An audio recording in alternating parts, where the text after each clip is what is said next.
I don't think people are afraid of dying. I think they're terrified of being ordinary. I mean, just look at how much of our lives are spent trying not to be. We want to be more successful. We want to seem more interesting. We want to feel more loved by others. We want to be remembered. We want to leave a legacy behind. We want our lives to be worth something, to be meaningful. And then we find when that's not working out, we turn towards spirituality. And then the same thing can happen all over again. Now we want to be awakened. We want to have a higher vibration. We want to be more conscious, more peaceful, more evolved than others. I'm more at peace than you. You seem disturbed. You might want to look into that. That's what we tell ourselves. We want to become the person who's seen through this whole thing, this drama of existence. We want to become that and be free. It's so strange because the ego doesn't magically disappear when the spiritual journey begins. Sometimes spirituality just gives it a more refined, sophisticated ambition. Now you're not trying to become financially rich. You're trying to become rich from inside. You want to become enlightened. You're still trying to become something. Just like before. I don't see any difference. Maybe that's the part we don't want to look at directly.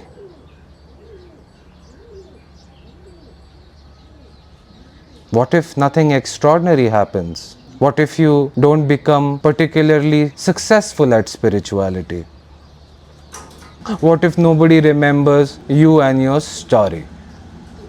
What if there's no greater purpose waiting for you? What if most of your tiny little life is just a random weekday, a Tuesday? You wake up in the morning, make yourself a tea, forget where you put the phone, and you're looking for it everywhere. And you can't find it. You get irritated over something petty and stupid. You talk to somebody you love, you laugh a little. And then when it's all over, you go to sleep. And tomorrow you do the same version of it all over again. Why does that sound like failure? Why does the ordinary feel like something we have to escape? By constantly distracting ourselves from it. Maybe the ordinary was never the problem to begin with. Maybe it's the incessant, nagging voice in your head telling you that the ordinary isn't good enough.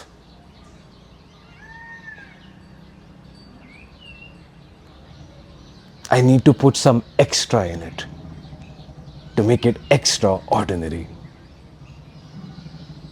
Because even saying that I want to become extraordinary, materially or spiritually, quietly assumes that what's already there isn't good enough.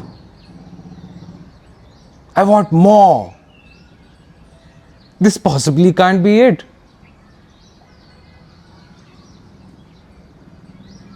Not today, but maybe tomorrow. I'll become that man or woman. And maybe freedom isn't becoming an extraordinary person who's become free from all these petty little problems in everyday living, risen above it. Maybe it's the end of the need to become extraordinary. Just this, whatever this is, exactly the way it is. Maybe you're allowed to disappear into a boring, pitiable, mundane existence. which might not be boring. You just judge it that way. The mind judges it. Nothing much happens on this ordinary Tuesday. And you don't have to turn that into a spiritual or personal failure. Why couldn't there be more than there already is? Maybe you can just be here, not special, not awakened, not recognized, not particularly interesting, just ordinary.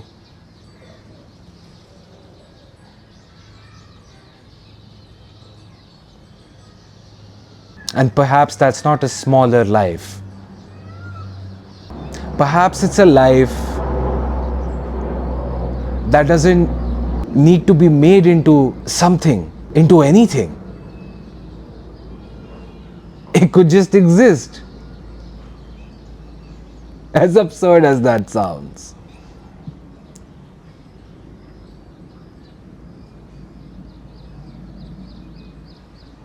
Be and let it exist the way it is.